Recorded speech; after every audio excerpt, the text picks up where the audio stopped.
Sa mahigit 37,000 kumuha ng nurse licensure exam nitong Hunyo, wala pa sa kalahati ang nakapasa. Ang nanguna naman sa kanilang lahat, isang babae mula sa Cebu.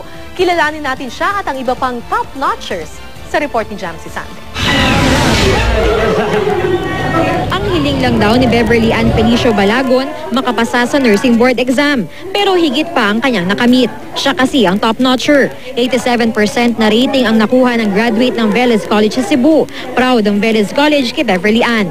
I don't have plans pa of going abroad. I'd like to stay here lang sa, siguro proceed a master's or something. Si James Thomas na graduate ng UST, isa sa mga nakakuha ng ika-5 pinakamataas na marka, nag-aaral naman para maging isang doktor. Ang nakamit niya sa nursing licensure exams, iniaalay daw niya sa kanyang ama na pumanaw ilang linggo bago ang exams. Nag-review pa kami noon, mga May 15.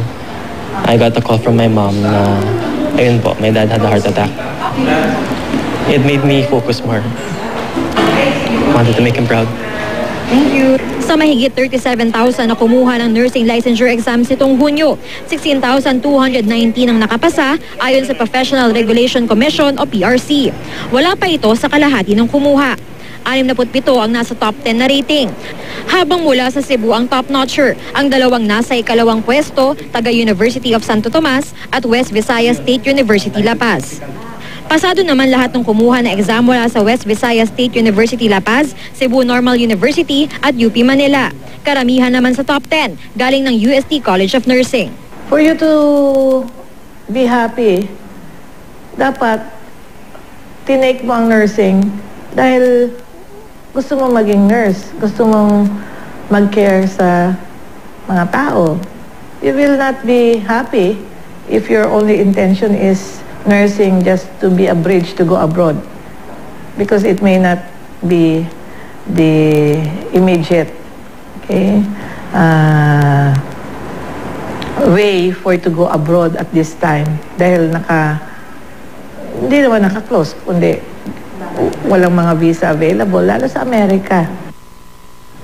Aabot daw sa mahigit 200,000 ang nagtapos ng nursing na unemployed o underemployed. Kabilang sa mga dahilan, pinahigpit na polisiya ng ibang bansa ukol sa foreign workers at karagdagang requirements para sa mga kinukuhang nurse. Sa Japan halimbawa, mas kinukuha raw ang marunong magsalita ng kanilang lengguwahe. Kung ako yung nurse after graduation, I will have to prepare myself to raise yung level ng aking skills, competence ko, para ma-access ko yung jobs abroad. But over and above that, language will always play an important role. So anong gagawin? So you need to learn the language.